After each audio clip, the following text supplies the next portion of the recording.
Spin wheel. Oh, great. Hey everyone, welcome back to Model Work. I am your host JB and I'm so happy you could join us for Industry Talk episode number 2. The Model Work platform is all about the work you have to put in daily to find success as a model in this industry, as well as understanding this industry as a business. Today I have someone here who I've known since I was 18. We come from the same mother agency, Models and Images of Wichita, Kansas, and her name is Alleigh Allen. Alleigh began modeling with M&I in 1994 and quickly became the local model to book. Soon after she became a hit, she went to New York and competed at the IMTA Search, where she was found by One Up Model Management in Milan. One Up flew her to Milan, where she worked for Yves Saint Laurent, Givenchy, and Chloe. Some fancy stuff. And in 2009, she went to work for Elite Model Management to learn about being an agent, and then took that knowledge and brought it home to help others find success. And I was one of those. Woohoo! Her and I both strongly feel it is very important for models to understand this business as a business, because that is exactly what it is. So let's bring her in, let's get started, and let's get to work. Hi, Alleigh. Hey, How how are are you? you? How are Great. you? You can hear me Thank you okay? for having Everything's good? Yes, All right, amazing, amazing. Thank you so much again for joining me today. I really appreciate your time. I know you're a very busy, successful woman, business owner, and all mother agent of the whole country, basically. So I won't want to take up too much of your time, but I do want to help out these models that are all about learning. absolutely. Um, Absolutely. we're live on Facebook right now. So any of you that are out there watching, Alleigh and I are just going to be chatting for a little bit. I'm going to be asking her some questions that I know some of you probably have. And then after a bit, we're going to open up the floor for questions. You're more than welcome to ask Alleigh questions or myself some questions, or maybe it's a question that both of us can knock out. But if you can, try to hold your questions to the end and we'll do our best to get to all of them. Okay, so Alleigh. Models and Images. It's in Wichita, right? Wichita, Yes, it is. Kansas. Good old Wichita. How long has Models and Images been around for? Yes, so Models and Images has a really rich history in Wichita, actually. So it's been around, gosh, it's got to be close to over 40 years now. My God. It was opened and founded by my mentor and your beginning mentor as well, who did a great job of taking it from Wichita, which, a lot of times when I tell people, oh yeah, yeah, I work with models in Wichita, they look at me like, what? Does that really happen? But it does. It's amazing how many gorgeous people live in our area, as you Right. know, and Yeah. you're one of them. Um, and so, yeah, she did a great job of taking it to the national, international level, Right. and just really set it up so that it could be a really successful organization. That's very, very true. And it's good that you said around in your area. Now, and just so everyone knows, a lot of these questions I know the answers to, but these are answers for you. So I'm just asking, for Models and Images, where do you guys only search Wichita, or how big is your range of where you go? Sure. Oklahoma, Missouri. Yeah. So that's a really interesting question Mm. because the landscape's really changed since Instagram has become our main platform in the modeling industry for Right. getting yourself out there. Instagram scouting has changed everything. But I would say for the most part, we do have our models. They are local from Wichita, but also surrounding areas. A lot of our top national models have come from tiny little bitty towns all around Kansas that no one's ever heard the name I of, and was they gonna go to say. school with 16 other people, and it's true, and they've been amazing and very successful. But coming from a place like this, right in the middle of the United States, Hmm. you do have to have somebody to work with who has those connections, because Right. it is very difficult coming from a tiny little town where there isn't a metropolis of modeling opportunities, in the industry right there. Correct. So yeah, we definitely work with people all around the area, of this, pretty much the entire state, and also definitely, into our sister states and that type of thing. But yeah, with Instagram, we've actually found some really amazing people who are quite far away, and we're still able to help them and work with them. So with Instagram, do you guys use a hashtag, or are you just typing in like model or beauty or new face, or how are you guys using Instagram? Because there's all, I mean, there's street scouting and stuff, but you're right. Instagram it's huge, and it's making it to where it's becoming more of a competition for all these agencies to find that person, grab them really quick, develop them, and be the one to do it for them. So how do you guys use Instagram there in Wichita for M&I? Sure. So we have our own scouting Instagram page specifically for scouting. And we use that so that people can come to us. But of course, also, I'll tell you, one of the best things is friends of friends of friends of friends. And so, you know people, you have your followers.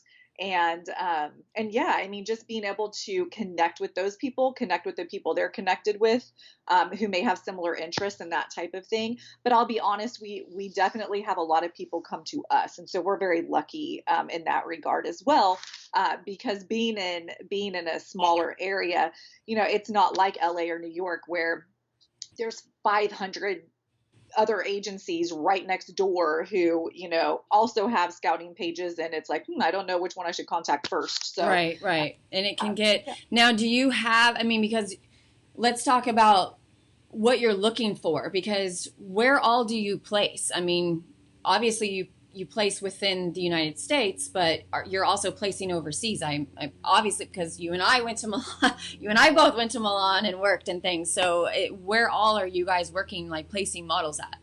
Right, sure. So yeah, and it's a little bit of a twofold thing as a mother agent, which, the definition of that, I know we haven't really totally please go ahead, touch on that. Yes. Because I want people to understand, what is a mother agency? Right. Because there's an agent, and an agent's job, of course, is to develop the models, work with the models, basically place them with clients in their specific market. A mother agent, more specifically, is someone at the end of the day has to hold the books on a model, because if a model is signed with multiple agencies, it's just too confusing. There's too many cooks in the kitchen, and who has the say of, I want this person in this country tomorrow, but then I need this person 2 days later. Somebody has to coordinate all of that. And so a mother agent is the one, literally, is the mother. I mean, they're like the model mom, It's they're true. the ones who are checking up on them. The agencies, that's their go-to if someone's getting in trouble somewhere. It's, Allie, let me tell you what's happening here. To talk to your kid and reel them in or something. I think we've had a couple conversations when I was at state. Yes. Allie, yeah. I'm going to kill someone. It happens. And so, somebody has to be that person. And it's really kind of crazy because there's actually a grandmother agent as well. And so that gets even more complicated. But it's the whole premise of it's like that kind of relationship. I mean, you have to trust the person you're working with, who is your mother agent. You have to know that you can communicate openly with that person. So it's a very important role. Yeah. So as a mother agent in Wichita, we place all over the world. So there's definitely, there's markets everywhere, places sometimes like you just wouldn't even imagine. Right. It's like, hey, Cape Town's the new thing for development. It is. Tomorrow, yeah. It's, who knows?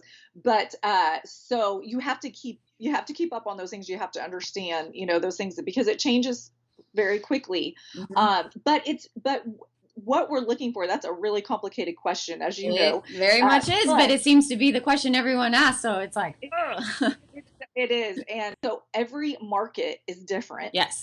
And every market is looking for a little bit of a different type of model, different type of build. I mean, there's definitely measurements that are pretty standard in the industry. But then there's also different types of modeling, all the way from like your high fashion editorial versus commercial. And that's where things get a little more complicated in Wichita, because Wichita is a 100% commercial market. Right. 100%.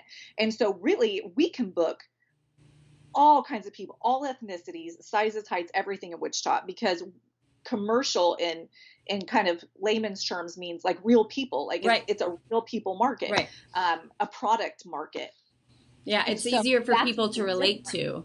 Yeah. Yeah. Yeah. And that's very different from somebody who's coming in and we're trying to place her or him as a high fashion model doing fashion weeks in 5 different countries. Right. It's a totally different So type of. when you are, and because you guys are placing in so many different markets, you're looking for so many different types of people. How are you how do you guys go about developing? Because that is part of being the mother agency, is developing the models, helping them get to either those, if they are that model that's doing the runway, those standard measurements that all the markets look for, no matter what market you're going to. So, but then you have someone else who's doing commercial modeling. So do you do it individually? Do you guys try to have a class where you guys go over the basic thing? How does the M&I handle that for the girls, the Sure. guys? Right. So there are some basics Mm-hmm. about the industry information that we think everyone just needs to know, Right. Whether they're just doing it locally or whether they're doing it nationally. And the big key of that is that it is a business. Thank you. And that in itself could be 20 hours of education right there, as far as why that's important, how you have to treat it, the things that can happen if you don't, all of that. But when it comes to developing a national model, as a mother agent, things get a lot more full time, pretty much. We're constantly checking in and doing digitals, which are, bare bones pictures of, no makeup, natural hair. A lot of times it's in, a bikini or something very simple, tank top, jeans, whatever.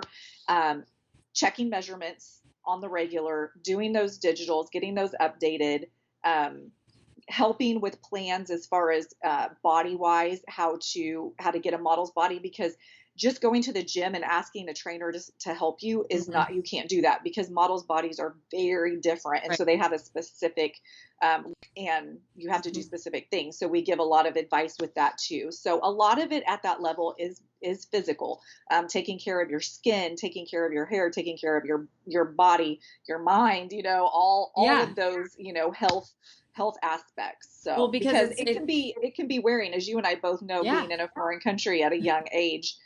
It's not just your physical health you got to be careful of. You've got to hang on to your mental and emotional health as well. Because it's a youth-driven industry. The career, the longevity in it for most majority is only maybe a few years, to be real. And it's like, when you guys talk to them about the business, and that I love that you do that, because you really do help them understand that it's not about just being pretty and being signed and then being placed in another market, because eventually you're going to start getting older and you have to keep maintaining. And I think that's what a lot of people forget, that it is their job. Models, oh, you're a model, you just stand there. There's more to it. There's more to it. And it's our job to keep our nails looking good, our hair, and that's part of the business. Now, but what that also leads me into is the finances, because I know a lot of people, and Jill Shepard of State Management and I talked about this, when you first start, no one's an expert in anything. No one knows anything. And if I wanted to go to school to be a doctor, if I want to be a doctor, I would have to go to pay for schooling. With modeling, our schooling is the test shoots and things like that. But when I talk about the finance, do you guys really go over the financial aspects of everything, like traveling to another country, making sure you take your own money and things? Because I felt like when we had people come to LA, and just in general, models coming to LA to work for a few months would come kind of empty-handed. So when you guys are placing them and getting them ready, is that something that you're really you're talking to them about so they understand? Yes, because I would say one of the biggest misconceptions in this industry is that once you have an agent, everything is just money starts pouring in, and you don't have to put in a dime. And so you hit on something that I think people forget all the time. We are agents. but this is your business. This is your job. Here's the transparent truth. You can drop me any point you want. Yeah. And so then there's that. So, and any other agent that I place you with. Right. And so at the end of the day, what is yours, the test shoots you do, all of that. There are very few agencies. I don't know any agency who just pays for that stuff. Now they'll advance it. Yes. But it's still coming out of your check. I mean, it's your business. These are your materials, and it is a business a lot of times that takes money to make money, because it's an industry unlike any other, and it's very different, and it's not just something you can jump into and totally understand right away. It takes for time. Me, years, to get it all figured out. And there's still things you and I are learning because it's changing. Yeah.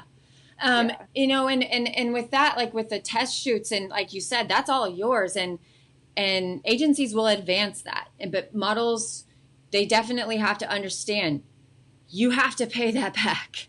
Yes. That is not very clear on with the models, because I think that even at that level, a lot of times they don't understand that. They have a statement and they don't know how to read it. And that's why I tell all of my models, take every single business class you possibly can, because when you become a model, you become your own accountant, your own, marketing person, everything. Yep. And you can rely on other people to do that. But if you don't look at your statement and you just are thinking everything's fine, all of a sudden you're in some debt, and you have to be able to understand how to manage that, just like real world stuff. And I think, and that's good. That's interesting that you said debt, because I think a lot of models don't understand, if an agency is, let's say you place them in Germany, and that German agency flew them over, so they already paid for that flight, and they said, oh, we're also putting you in a model apartment. We'll also have a driver pick you up. And that's something that you as the mother agency help arrange, because this may be the first time this person is ever going out of the country at 18 on their own. For me, I think it was the first time I was ever even on a plane. And I was like, I'd been places like in the United States, like Colorado and stuff, but not on a plane to fucking Germany overseas by myself. But any money that I was making, just like with your models, that money goes towards what they already paid for. Correct? Yes, and absolutely. I feel like a lot of models they don't understand that. They think it's just all free. Right. And then that's a couple good points of other responsibilities of a mother agent. Mm-hmm. One is, if this model is racking up debt and you're letting them, you're not checking their statements and taking a look and saying, okay, hold on here. Like you need to maybe not, stay, you maybe need to get a roommate or something, or however. Yeah. But the mother agent, it really comes back down to them to say, hey, this girl needs to pay us back, because, or guy, like say something didn't happen right. The model messed around, didn't treat it like a business. They get dropped from the agency. That debt doesn't go away. Right. So, and that's another thing I think people don't think about. It's just like this thing. It's just this thing floating around. No, it's real. It's real. It's real. And I think what models tend to forget is that this is a relationship, and part of the business and treating this as a business is that networking. And if they are placed by you in whatever other market it is, they're not just representing themselves, they're representing you. They're representing that agency you placed them with.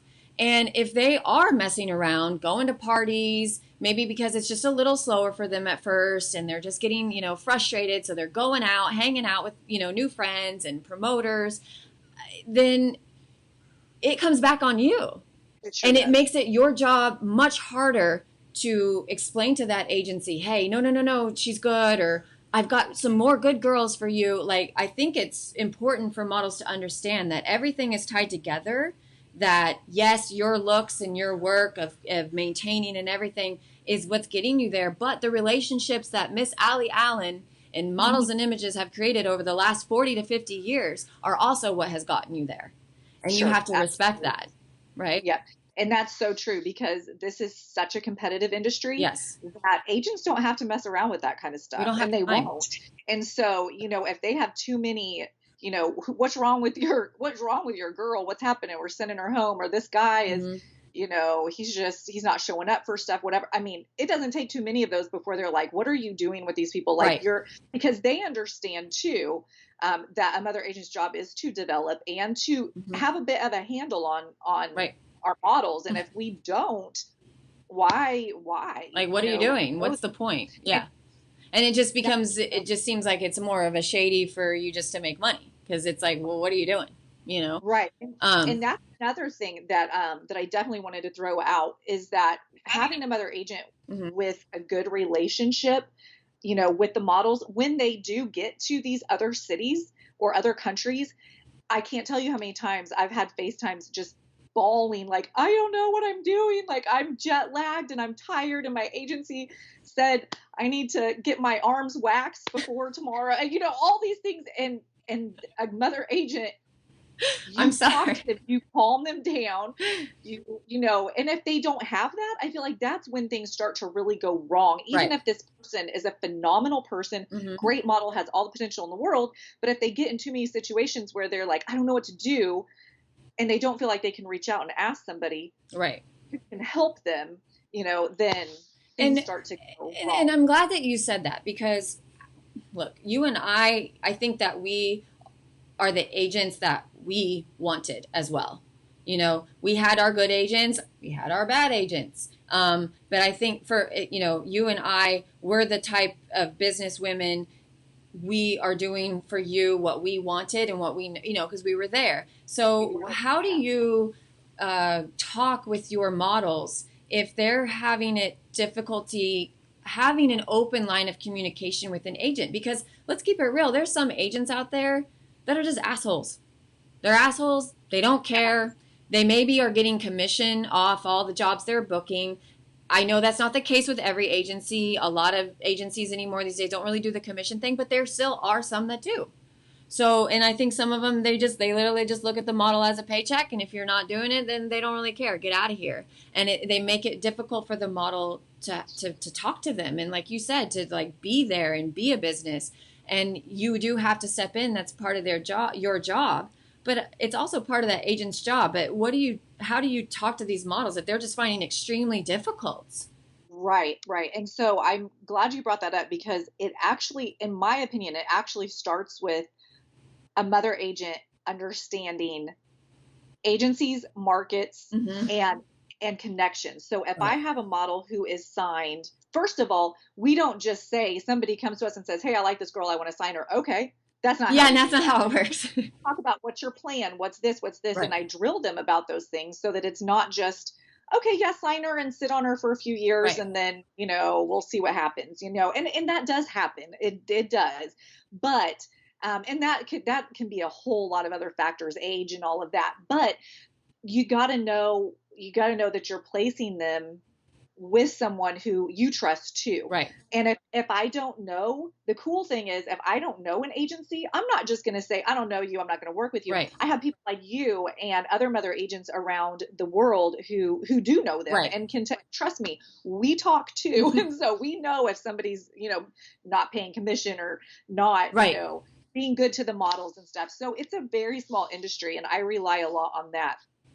Also, if I have a model who signed with an agency in one city and then a different agency wants to sign him or her in another market, I make sure those people are a good team, right. Because there are certain agencies that don't work well together. Right. And at the end of the day, I want my model to have a team of strength behind right. him or her. So that's a thing that I look at as well. Yeah, no. And that's really, sorry, there's a fly around me. It's okay. I'm like, but no, that is very important, because you're right. I mean, I can speak from personal working in LA as an agent, and you were at Elite in New York, it was, right? And we can Chicago, but still, you can butt heads so badly. Agents getting mad, claiming territories. No, I have them for print, you have them for commercial, this has both, like just yelling. And that can be very frustrating, because the model's just sitting there saying, I just want to work. Like, did you guys stop being children? So I think that it's great that and I know, because M&I was M&I's great. They were great for me. They were great for you. I mean, fuck, wasn't it Kim Leminton from Newton, Kansas, Yeah. doing Sports Illustrated and DKNY? I was like, Yeah. what? That's where I go to the doctor at. Like, Exactly. that's crazy. So back cool. in our day, yeah, back in our day. But I think it's so important that the models understand. You know, I've seen some things like, oh, what does a mother agency do? And it's like that's what they do. And I guess my other question is, can really any agency be a mother agency, technically, or no? What's your thoughts on that? Because I say really that because there are some agencies that are just like, we can do that. You're fine. Right? Absolutely. I've come across a handful of agencies that it really did seem like they woke up one day and said, oh, I think I'll be a modeling agent. I can make this happen. And it's kind of scary that some of them do for a while. But I think what it really comes down to is you have to know the industry, no matter where you're working, like what market, what anything, you have to know, you have to have those connections. You have to be responsible and respectful with your models and with, you know, the other agencies. And if you're not, then I think it becomes very clear that, you know, who to work with and who not. And that's why we just tell everyone, you know, who comes to us and they're just like, you know, we don't know, you know, we have options of places or, you know, different agencies coming to me to sign my models.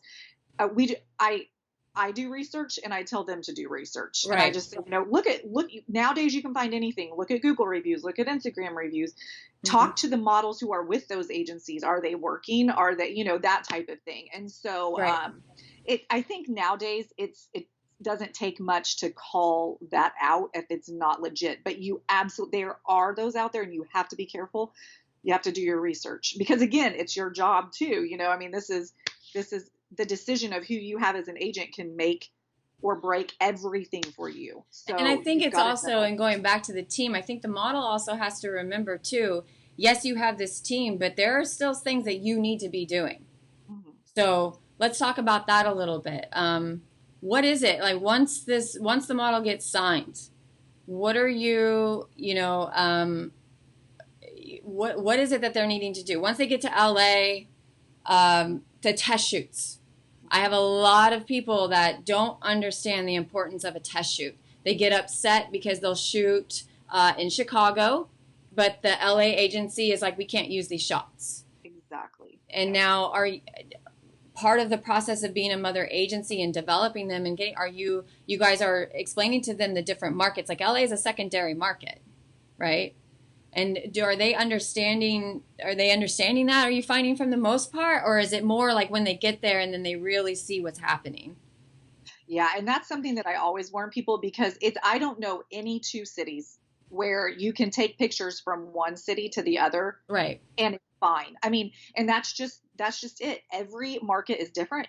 You have different clients who are looking for different things. Mm-hmm. I mean, even in Wichita, that's why we ask for as many images as possible that are very different and very diverse because we have clients we know if we send a picture of Lily to this client and she's not smiling, they're not going to choose her. We could send the same, a picture of her smiling in the next packet and they would love her. And love her forever. So, you just have to know those things. It's just nothing is this is how it works 100% everywhere. Right. It's just everything's different. Yeah, absolutely. And let's talk about your clients there in Wichita. Like, who do you guys book with in Wichita? For those that are watching and maybe they're living in my little town, Bueller, and they're like, wait, you can work in Wichita? So like, what are the clients that you guys work with? Yeah. So people do ask me that all the time too. Like I said in the very beginning, it's like Wichita, like what in the world do you do there? Like, whatever. But no, there's actually a lot more work than you would think as too. And it's pretty steady. Nowadays is a whole other story. And that's a whole nother episode. I know. How COVID has affected our industry. I know. In general, we do a lot of runway shows, which is my forte. That's something that that's just my thing. I never played sports. I was never good at anything like that until I found runway. I'm like, this is my thing. Because you have these long, skinny little legs. it. I love runway. Oh my gosh. And yeah, and that's another thing is, you don't just wake up and be a runway model either. So there's training and development in that too. But Thank you. that's a whole nother story too. But yeah, it's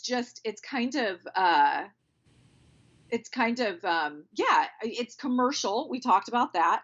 And so we do a lot of aircraft work because we're kind of the air capital of the world. Yeah, so Boeing's there, right? Aircraft clients that we shoot with. And then we work with a lot of companies who are making commercials for their clients. So that's another thing too, is that understanding how to work in front of a still camera is very important. But nowadays, if there's a photo shoot going on, there's almost always a video rolling at the same time.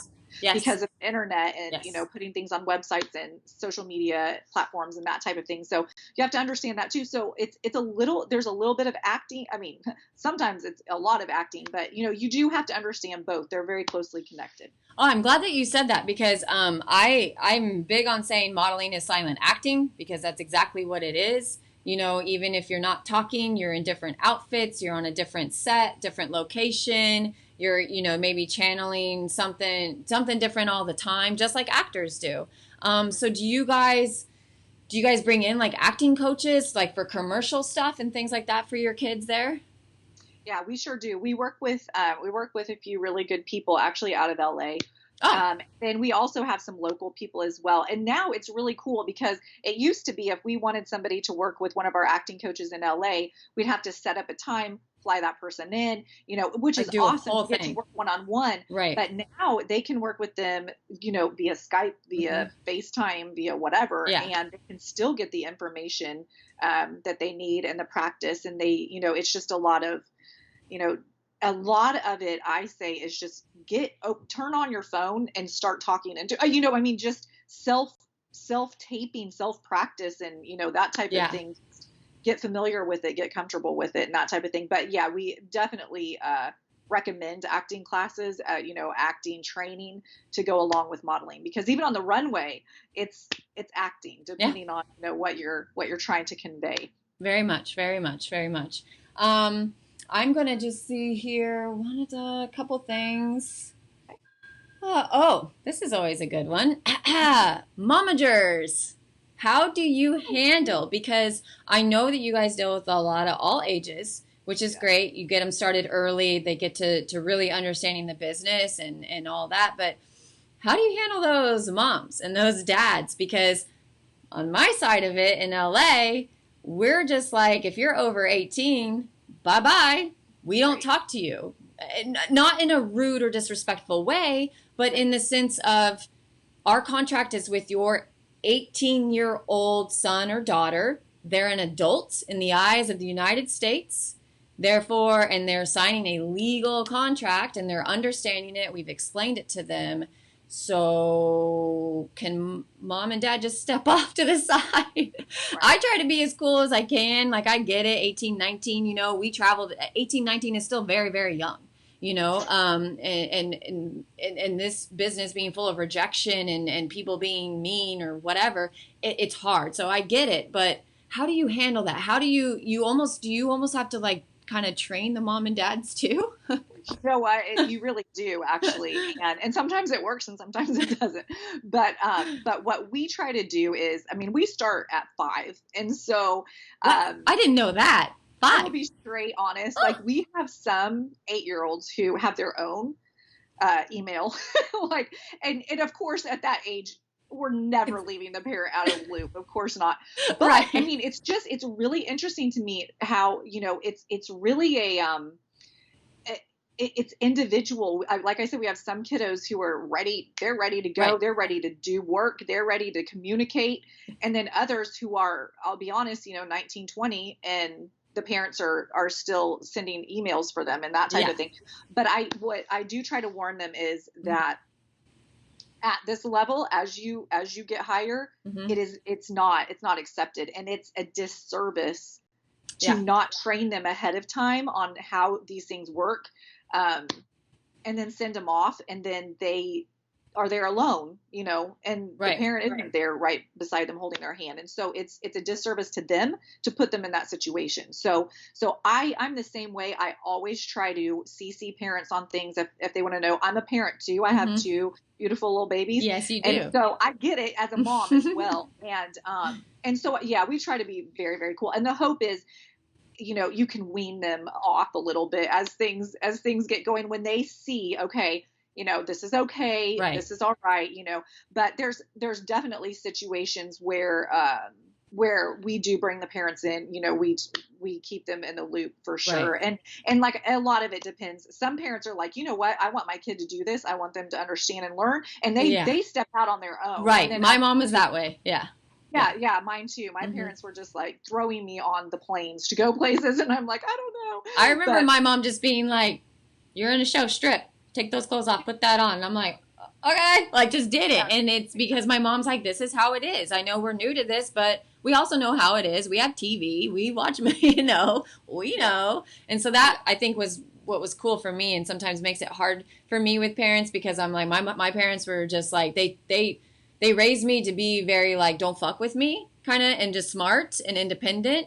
And so they kind of just, hey, this is what you want to do. We trust that we raise you, you're smart. So it's kind of gets hard for me sometimes when I deal with the parents just saying like, let go. But I'm not a parent yet. And I try to have that empathy and the best I can, because I know it's scary, especially when you have all these stories coming out about these photographers. And that's not unfortunately, it's not anything new in our business. It's not. It's just not. It's sad. It's disgusting. Yeah, it's sad. It's gross. How do you help the models and the parents get through those kind of scary thoughts when their daughter or their son is even getting ready to just go travel, go work, New York, LA, Chicago, Milan, London, all of that? How do you kind of help them navigate through that scary stuff? Right. And unfortunately, we've had our share of that as well. And that is why, as a mother agent, another reason to have a mother agent you trust is if my models get DMs from anybody saying, work for me, be an influencer for me, even, or for sure, I want to take your picture, they go through me. Like, they have to come through me. It is not a control freak thing. Right. It's a protection thing. Right. Because sometimes it's legit and it's a great opportunity, and we don't want them to lose out on that. Sometimes it's a very, very dangerous situation. Right. I've had KBI involved in situations. Oh my God. Where I'm not kidding. It's scary. And so that gave me goosebumps. Fuck.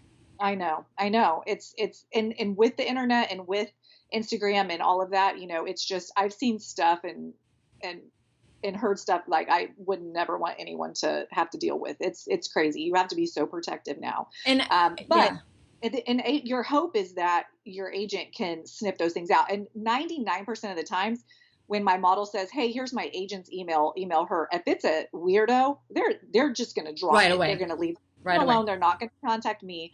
And if it is a legit person, they get it. And they're like, okay, cool. I'll message Alleigh and talk to her about it. I'm so glad that you said that, because now, I had a lot of models, and like you said, it's not a control thing. We're not trying to get all your clients or get all your jobs and ruin things for you. We're trying to protect you, because we know you're beautiful. We know who's out there. Like you just said, you've experienced it, and you're trying to keep that from happening. So do you recommend that the models, depending, like, okay, say if I'm in LA for 3 months, do they still keep your email on as their email, or do you say you're in LA, you're with Elite in LA, whoever your main contact booker is there, that's the email you should put?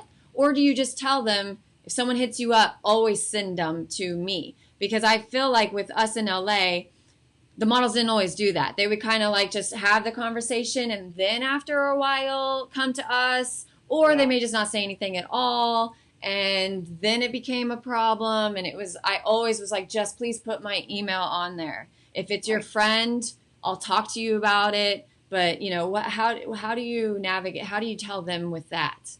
Sure. So I know it gets kind of like a trail. But what I always recommend is that if it's a situation like that, they keep me in the loop and they keep their main contact at the agency in the loop. And so, new levels come with new devils. And one of those is you've got more people watching, you got to put more people on the email, and that might be annoying. But, and then I will say there's definitely agencies I've worked with who are very hands-on. And if my model is in their territory, I let them run the show while they're there.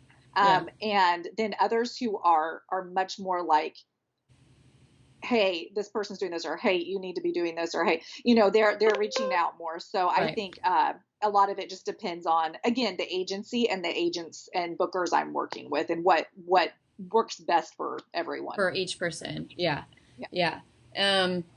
that's just it's one of those things where I a lot of times too, because sometimes the models, like, they're getting hit up for work, which is great, but what do you say to the ones that try to work outside their agency?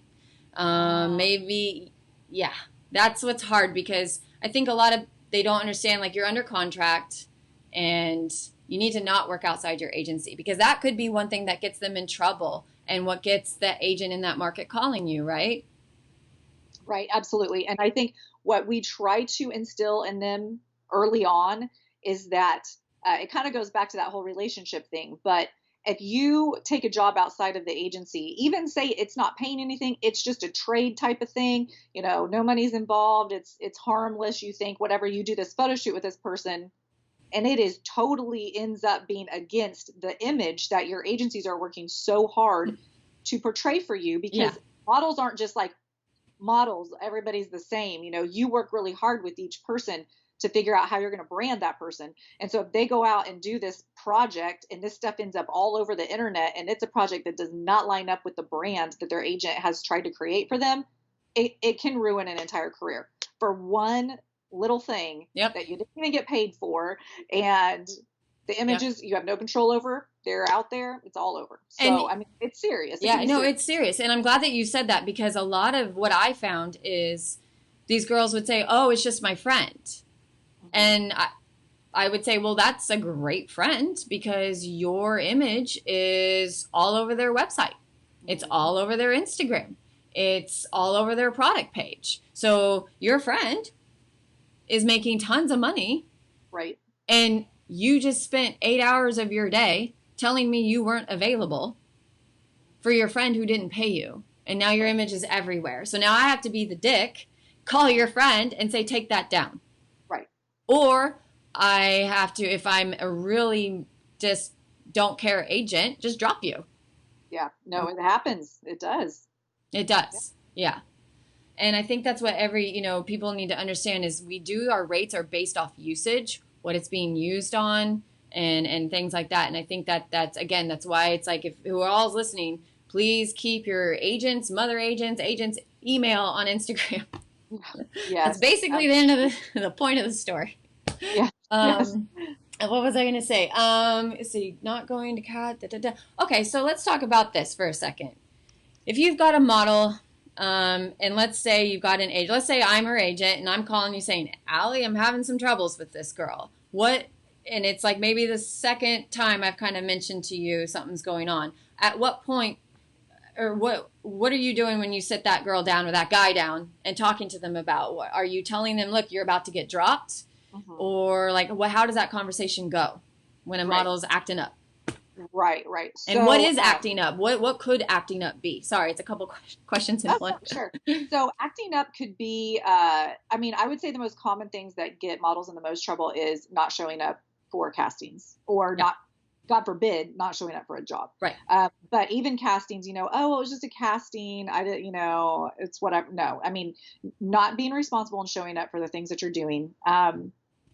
Parting, because, a lot of times agents, we can't control what you do when you're after hours, but when it starts affecting your job, say you're out there partying, that's why you don't show up for a casting. Right. We always know, like, that's the thing is we know we're not, we know what you're doing.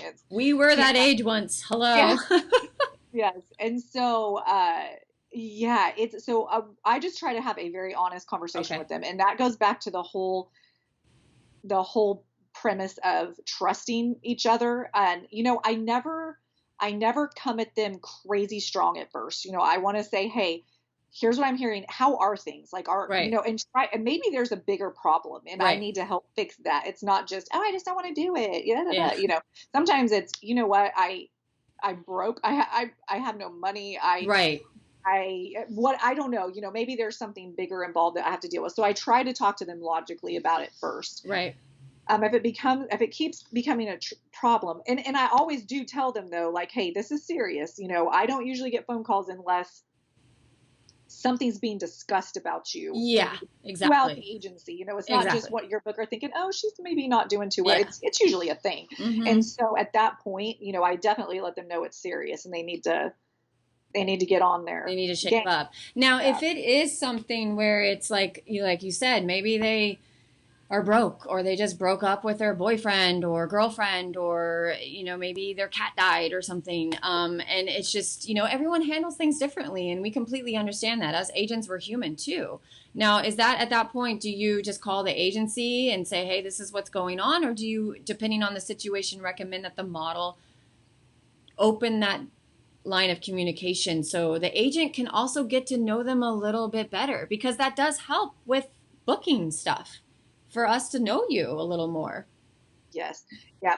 I definitely always, I always try to talk to them about that. And I will usually send a follow-up email saying, hey, I spoke with whoever, and this is what happened. I just want you to know the situation. But a lot of time I've been pretty lucky. All the agencies I worked with have been really amazing, honestly, for the most part. Right. And they'll usually call the model in too. And so they'll say, like the model will say,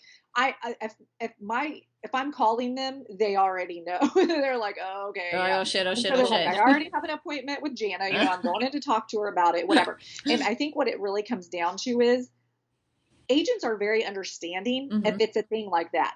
But it becomes very obvious very quickly to agents if this is a personality trait and this is going to be an issue. Thank you. Or if there is honestly like this girl called in sick and she is sick, because she doesn't do those things. Right. And so it doesn't take too long to start to figure that out. Okay. Yeah. And that's, I was going to say when the models kind of start doing stuff like that, when they start going to the parties, when they start making excuses. And I think that was a thing that I constantly see pop up is models say, hey, I've seen this client twice.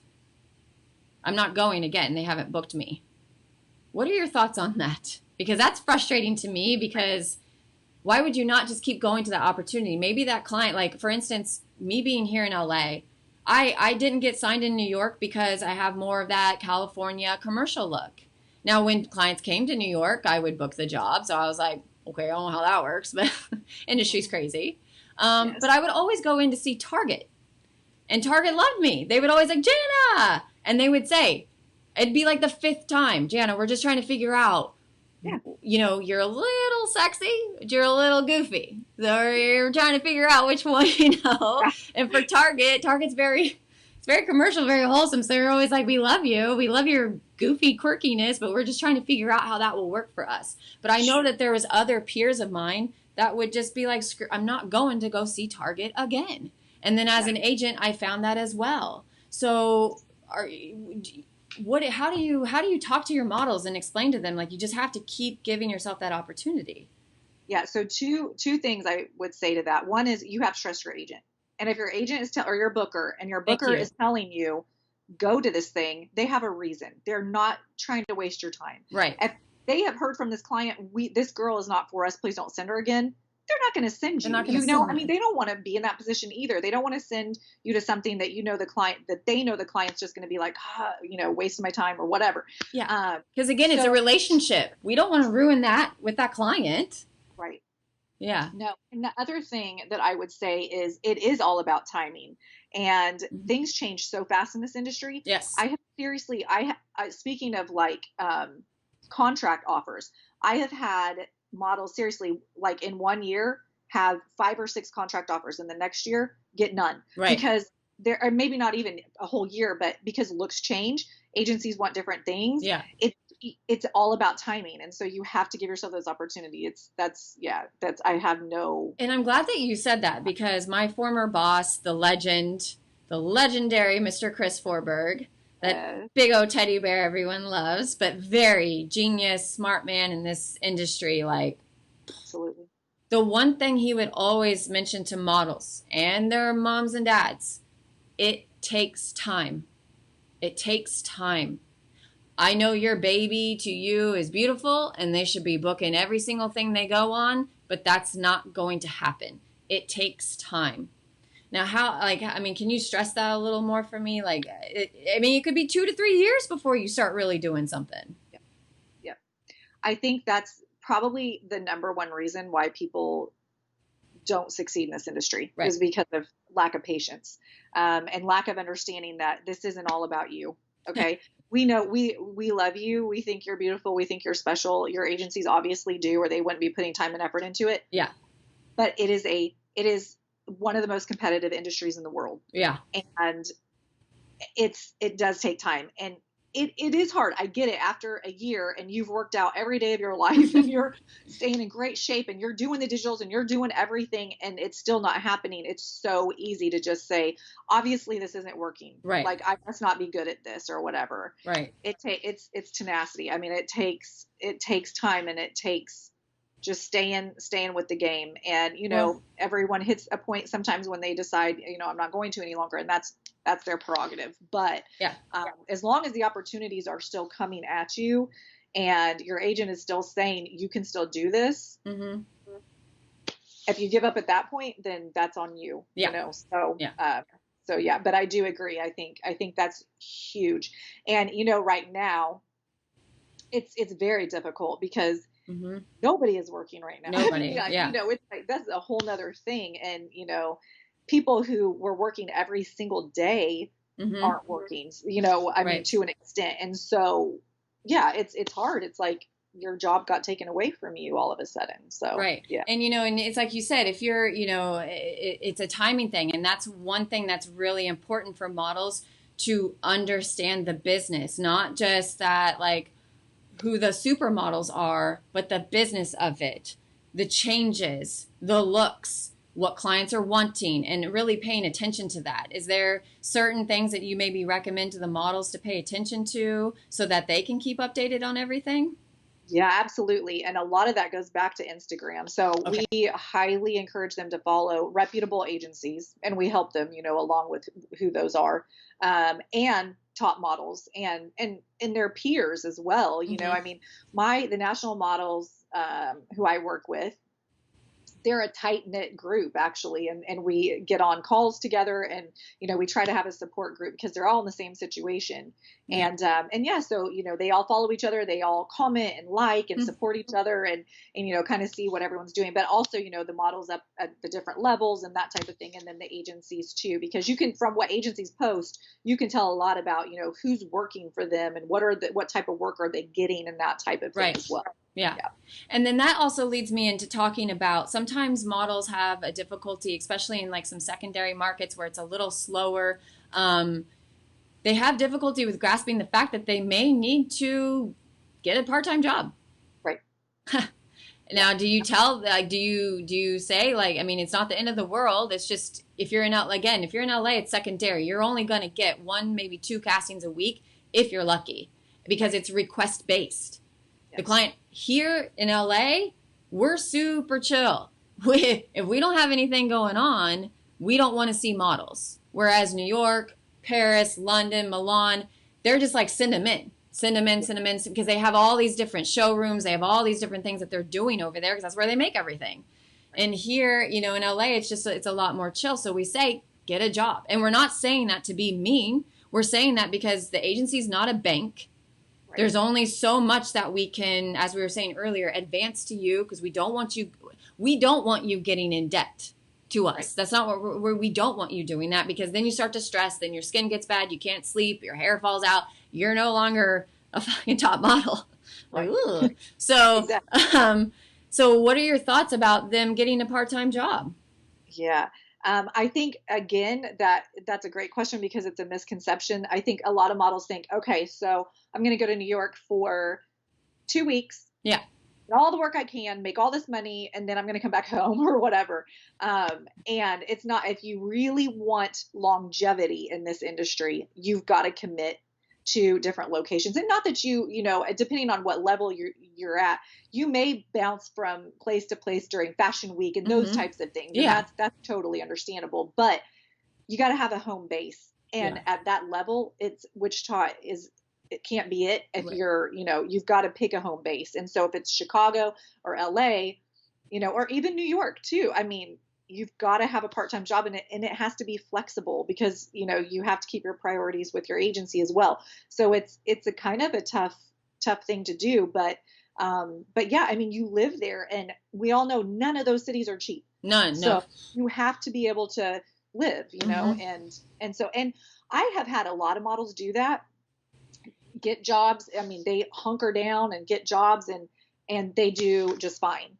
And then others who don't want to do that commitment, they don't want to stay somewhere long enough to really get established. And then, that becomes an issue too. Well, I think it also too is models have to remember it takes, not only does it take time to get going, but it takes time to get paid. It can take up to 3 months. Sometimes it could take up to 6 months, which I know is ridiculous. I know the laws are changing a bit. There are here in LA, like they have to be paid the day of. So a lot of clients will book the model for maybe the day rate and pay them the day rate at the end. And then the agency bills for the usage and the agency fee from there. Yes. So models, if you're watching, whoever is, I got a few people watching.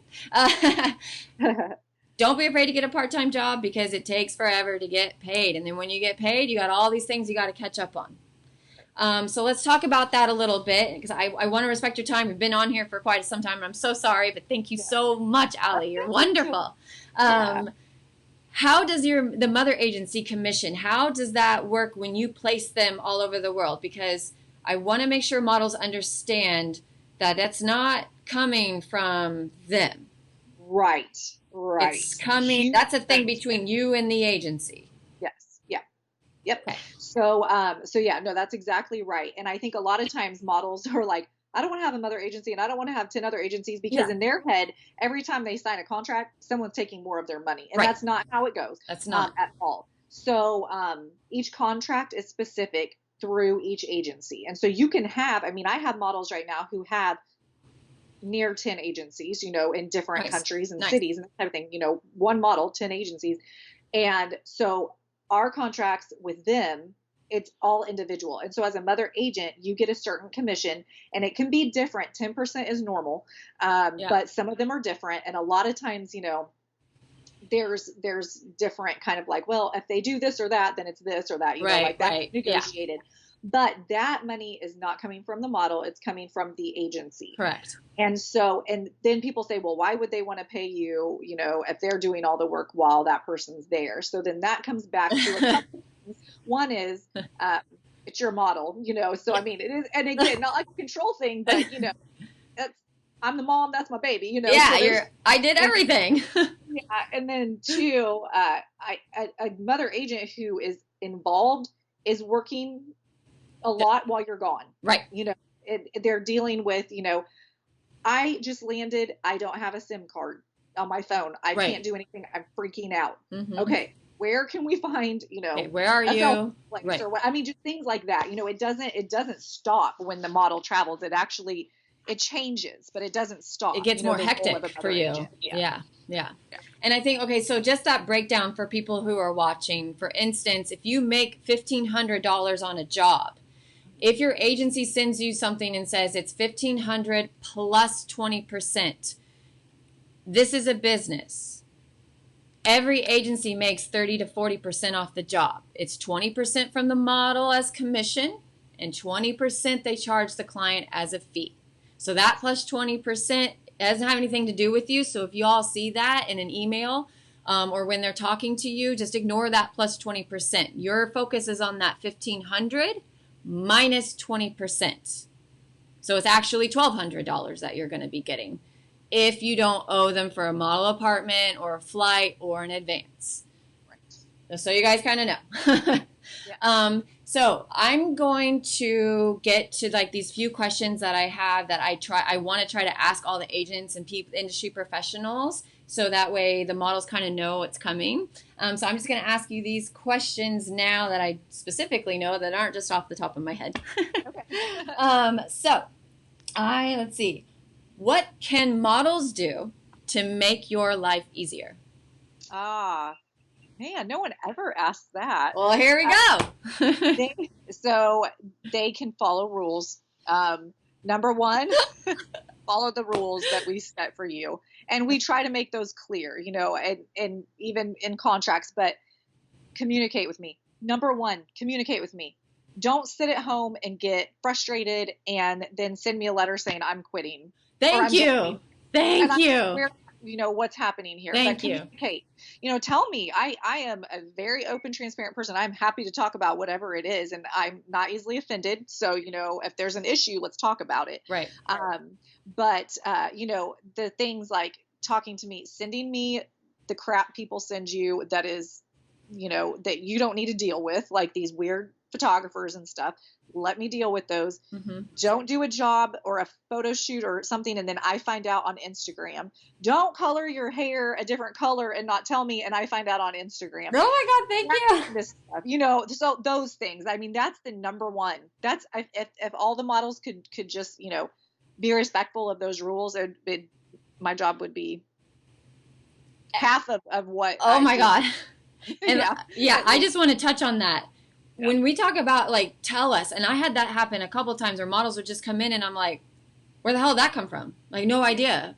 Well, I didn't know that was bothering you. I didn't know that you were upset about, like, we didn't know. Tell us. Don't, even if you kind of like, rah, like we understand we're people, we get that. And we'd rather have you say, hey, I want to come in and talk, or hey, can we schedule a time on the phone, than just out of nowhere give us an email. I mean, think of it, it's a relationship. Would you do that to a boyfriend or a girlfriend or like your best friend or someone in your family? Just be like, peace, bye, I'm out. No, you would say you would want to talk to them and let them know what was going on. I would at least hope. And then that's the other thing about communicating is I want to stress real quick. If you guys are not available to work, if you're traveling, if you're doing something, please book out. Please book out. Booking out is letting your agent know you're not around. You're not available. You don't want to work. You don't want to go see clients because you're on vacation. You've got friends in town. You've got family in town. You have exams. Maybe you have the finals coming up for college or high school or preschool. Hell, I don't know. But you want that whole 2 weeks, first week to study, next week to take an exam. Tell us. You tell us. And the funny thing about that is back when I started booking, back in the day, we just had to remember those things, like, or jot them down on a piece of paper and be like, wait a minute, was Jana gone today? But guys, models, people listening, we have software now. Like, it's easy. You can, a software that we use, you can even go in and book yourself out. You know what I mean? Like, you can just put on and say, I'm gone. And then we know, and it pops up and it's a whole thing. It's magic. Yeah. So it's easy. And it helps us do our job better because it goes back to those relationships with the clients. If we're submitting you with digital packages, which I feel like is a lot of everyone's doing, and we're like, oh, your shoot's on July 18th. Cool. Allie's here, Justine's here, Lily's here, Becky's here, and then all of a sudden I'm like, wait, Allie, what do you mean you're not here? The client wants to see you tomorrow. Oh no, I'm not here and I'm not even available for the shoot. Wait, what? So now you're the only one out of that whole package they wanted to see. Now it makes me look like I don't know what I'm doing. And that we don't communicate. And the next thing you know, they're like, we don't want to work with that model because she clearly just does whatever. So who knows if she's even or he's even going to show up to set. Right. And I don't trust that this agent says that they're going to because they didn't even know they were out of town. Right. That person has no control over their people, which sounds awful, but it's true. I mean, you've got to know that's part of it. That's part of it. Yeah. Yeah. Just send an email. You guys are on your phone so much. I mean, shoot, just send an email. Oh. Yep. Let's see. This is always a good one. Model bag, model items. What are the items that all models need to have on them so they're ready to go, even if they're locally in Wichita, just waiting before they travel to Cape Town or Milan or but when they're in Milan and Cape Town and London, what is something that they always need to have? Sure. So it used to be take a notebook and a pencil, but now you have your phone. So you have to have something that you can take some notes on, whether you're going to a casting or a job or whatever, you're going to get information. And again, that's on you. You've got to know that stuff. Two, it's always good to have a pair of heels with you if you're a female, because you may be asked to walk at a casting and you may not be expecting that. We might not even know that to have told you that. Right. They might just decide to do that. If you're going to a fitting, you don't come out with your bare feet flopping around. You come out looking great and, right. Heels so we can see what it's going to look like. Yeah. That type of thing. And if you're a guy, black socks. I know that sounds kind of weird, but a lot of times in Wichita, at least, you're trying on tuxedos and suits and things like that. And I can't tell you how many times I've seen guys walk out with this great $5,000 suit on and bright white socks, or whatever. So those are the two footwear things I would say for sure. And then, just the basic makeup pieces that you need. A lot of times it's a very natural thing and we don't say to wear a lot, but sometimes you get somewhere and the client's like, oh, you were supposed to do your own makeup. Oh, okay. Okay. Because, we make sure how, but, just for emergency, reasons. And that what do you think about I always try to tell them they should definitely have, for females, definitely try to have a bra, like a black bra or a strapless bra or something, because that might be needed. Do you recommend as well a basic solid color bikini depending on their skin tone, and then with guys a swim trunks or just boxers, or what do you think? Yep. We definitely recommend that too. And because you never know, and a lot of times if it's a casting and you're a high fashion person, they're going to ask you to get into a bikini, or they're going to want you to already have it on, because and that's just a given. But the one thing that I didn't mention that's kind of what maybe the most important thing is always have your book with you, and your calm cards. That just seems like, well, duh. Well, but be said. Because trust me. No. I remember we had models come to the agency in LA here, and they were like, oh, can you, do you guys have a copy of my book? I'm like, what?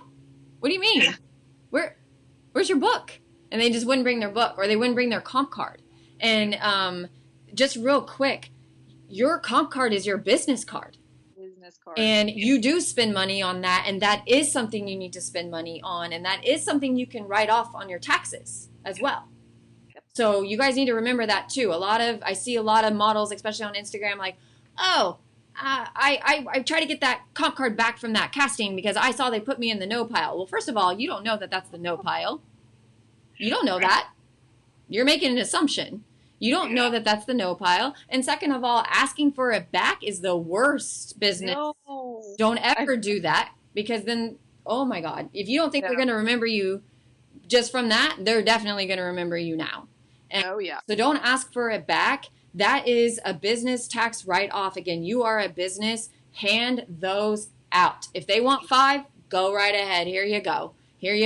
If you can't afford a new set of comp cards, everyone, ask them to do something nice on paper real quick. And when you can, or if they can advance it, ask them for that if you're comfortable or something. But don't just not have comp cards and not have a book. Do you guys do stuff do you still do hard books, or are you doing more iPads and things like that? So we've made the switch to digital for the most part, because it's so much easier for us to manage too. Yep. Instead of go spend how much ever money getting this giant picture and flipping it out, and then they leave it in the car and it all melts together and that type of thing. But the digital, man, we can get in there and be like, bloop, bloop, bloop, switch this out, take this out in 5 seconds and it's done. And it's no extra cost either. Yeah. If you don't have an iPad, then it's just kind of expensive. But if you have a tablet, then it's cheaper and easier, and you can do things a lot more quickly. It's definitely $100 tablet is going to save you thousands in getting stuff printed, like you said. When you and I were doing it, print this for your book, print this for our copy of our book, print that, do this, do that. Oh, hey, you got new photos in, now print these 5 new ones, take those out. Oh my gosh. Whoa. Okay, so let's do another. Let's see. We touched that. And then, so this is going to be our last one, and then we'll see who's still chilling here, and maybe if anyone has some questions after Allie's done answering this last question, go ahead and pop in. So this last one.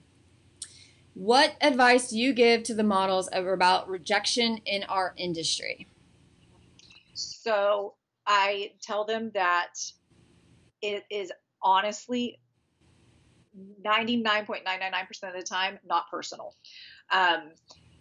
Rejection doesn't mean someone's telling you, you suck at this, you shouldn't do this. It could be a million different things.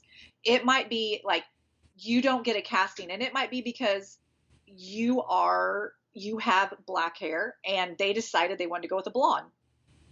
As simple as that. Or, why didn't I get to go on this casting? Well, because you weren't at all in the right height range, or, whatever. It could be, something totally unrelated to your ability of being a model. And that is why patience is so important, because when I was working in Milan, the first week I was there, I went on probably 10 to 15 castings a day. And I would have days I wouldn't get one thing out of those 15 castings. So you're busting your butt all around town when I was there, I had my little map, now. Yep, me too. Like, what is flipping it upside down. Yeah, going home at the end of the day with nothing to show for it except the experience, which is important too. But yeah, you have to get to the point where it's like, you know what, cool. I had another opportunity to go see a client. I got in their face, and they didn't pick me, but they know who I am, and maybe I'll be good for something else down the line for them. And so yeah, and again, it's hardly ever a personal thing. It's so easy to take it personally. I didn't get that job because they hate me. Yeah. No. I think it also, for me, I think the reason why it becomes personal, especially these days, is Instagram. You get so much like love from Instagram and all your fans and everyone, and then you go and that's the other thing I think I wanted to touch a little bit with you is you get models, and we got it too. They have a certain idea of what they look like, or they feel they look like, and who they want to work for. And they come in, they tell us that, and it's just like, you're not that. Right. You're going to work here. And like you said at the very beginning, there's so many categories of modeling that you can work in. And we know that you want to do Givenchy. We know that you want to be up there with Prada and all of these, but unfortunately, you're just not that. Yeah. And, is that something that you kind of nicely try to put to them so they understand a little bit more? Like, you can still do this, but it just may not be Prada. Right. And that is a hard pill to swallow for a lot of people, because my experience is most everyone who comes to me and wants to be a model, their definition of modeling is that 1%, that Bella Hadid. Like, I want to do the Victoria's. I honestly can't tell you how many times I have had people come to me and say, I want to get into modeling because I want to do the Victoria's Secret show. Like, that's all I really want to do. Just that one show. Right. If you could just work and that they don't out. Understand how hard that is. Oh, no. I mean, my God. One of our biggest national models in the entire world we've ever had who works for Chanel and all over the place and has campaigns. She got the casting for it once, but she didn't. I mean, it's a totally different thing. And so, we deal with that a lot. And my experience is, you just have to be honest with people, and if they don't like what you're saying, they'll walk out the door. I mean, a lot of times they will, until they start to. Sometimes they just have to experience it for themselves, right? Understand. But when you're the first person telling them that, sometimes they want a second opinion, which is totally fair. Yeah. But it's not going to save us any time or energy, or them any time or energy, to say, yeah, sure, you can do Victoria's Secret. We'll make work next November or whatever. It's.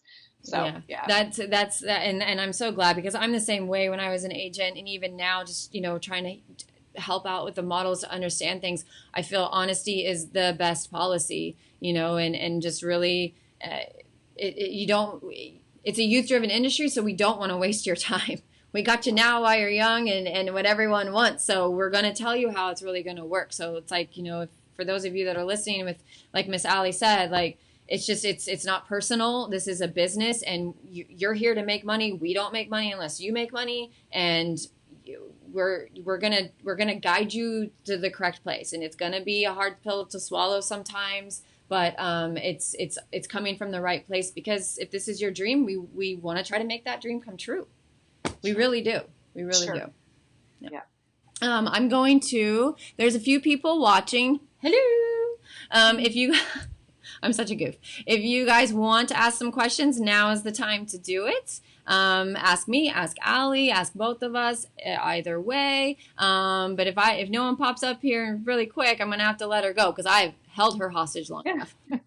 It's okay. But I love it. So many questions. I might have to make this like a 2-part series, because it's just exactly. Hey, I'll take it. I was gonna.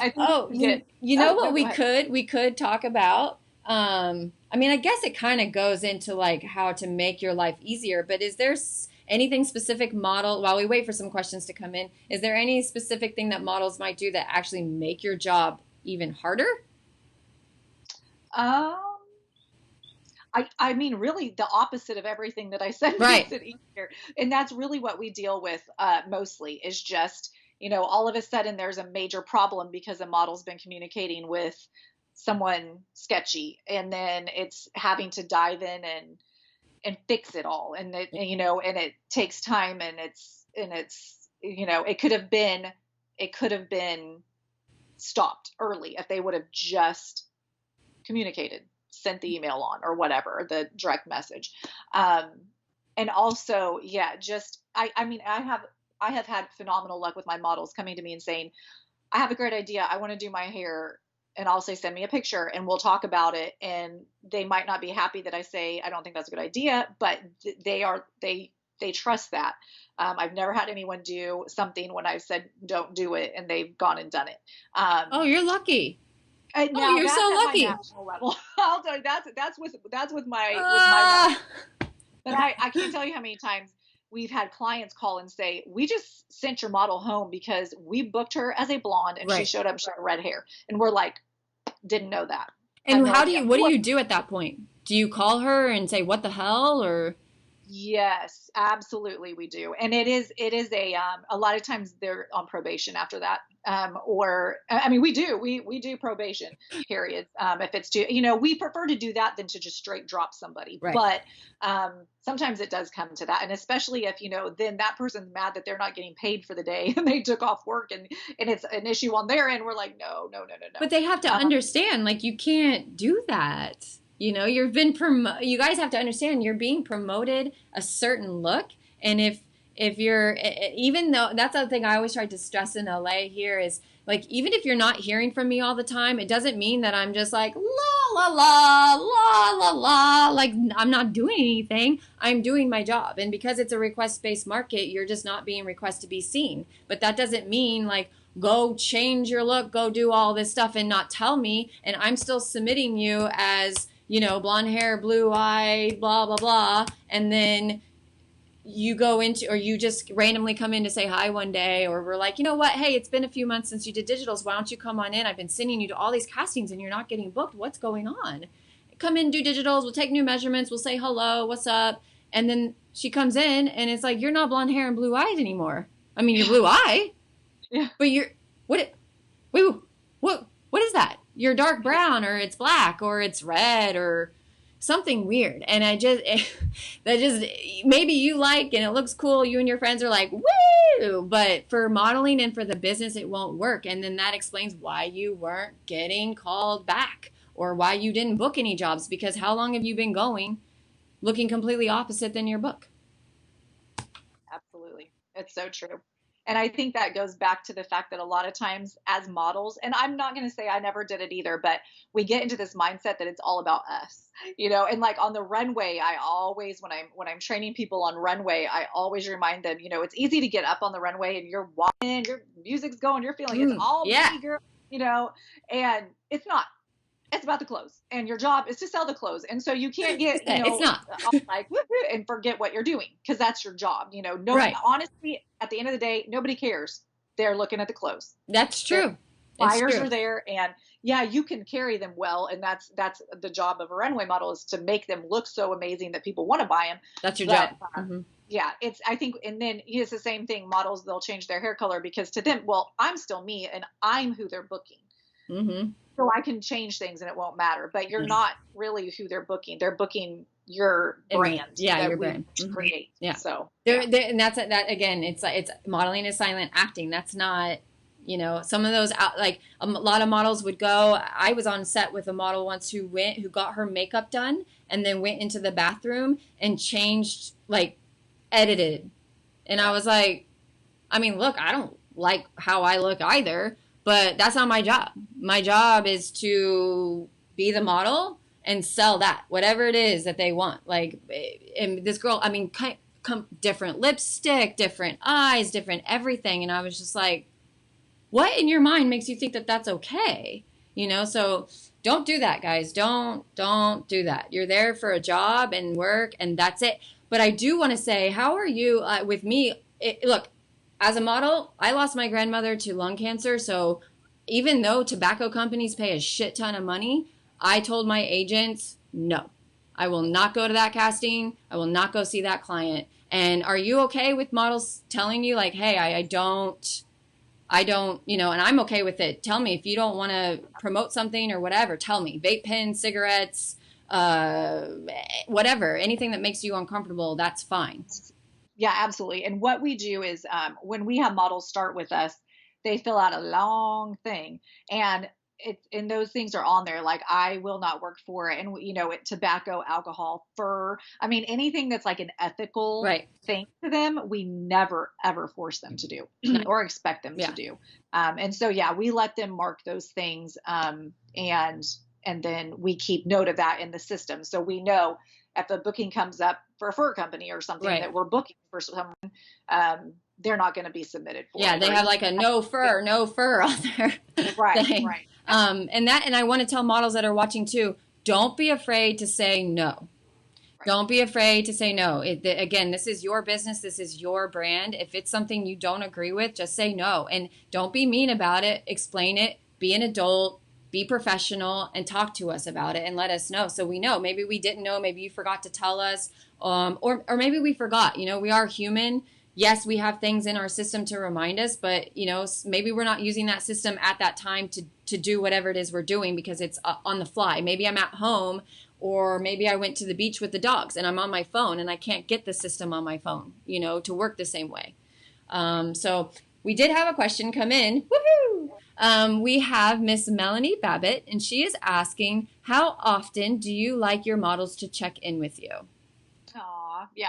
So it depends what level they're at, I think. So if they're a brand new local model, we usually try to guide that as far as if we think that they need to be, working on certain skills or whatever. But if we have someone who has all of their stuff together, we've got a brand new comp card, we've got the pictures, we've got the stats, all of that, then again, we're submitting them. They don't know every time we submit them for a job, and it gets frustrating to them sometimes because they don't see all of that. Right. But for me, with my national models that I work with, I like to check in with them. I check their social medias regularly, like daily.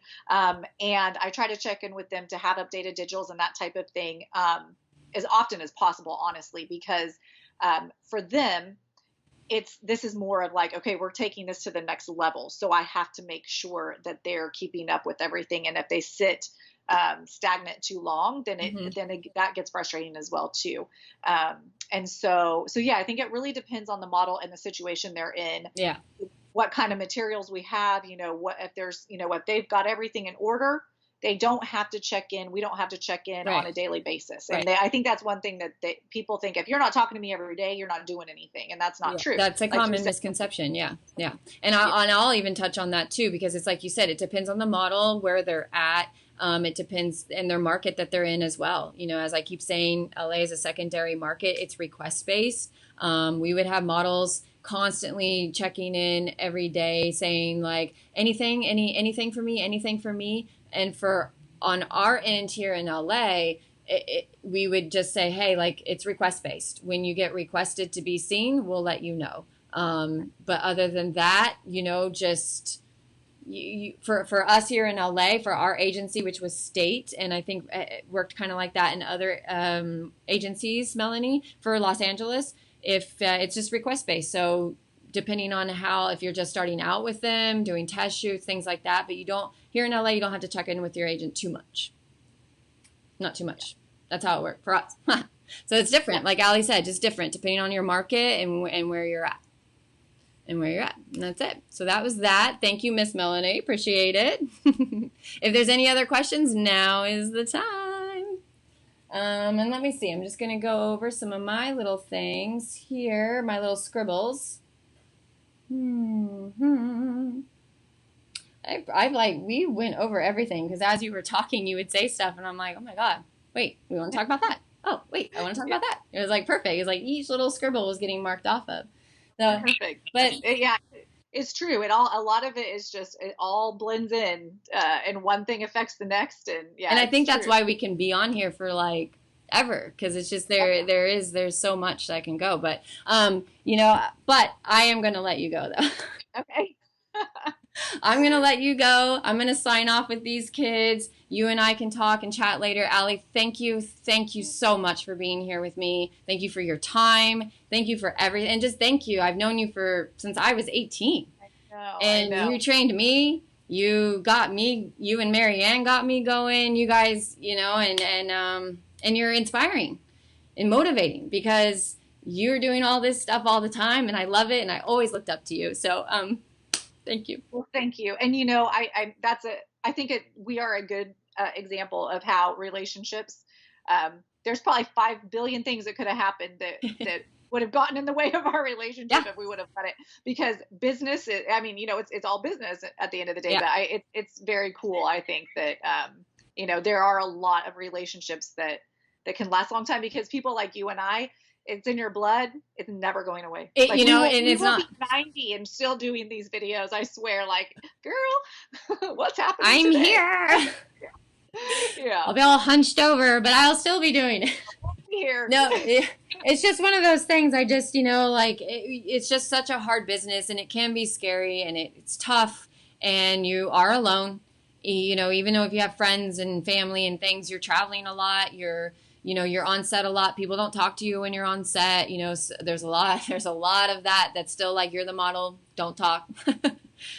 So it's really nice. I think, in my advice to some people out, to most of you out there, if you've got an agent that used to be a model, that's going to be like really good for you because they're really going to understand, but it's also going to be bad for you if you try to lie and bullshit them because they did it all. They already made up that lie like 10 years ago.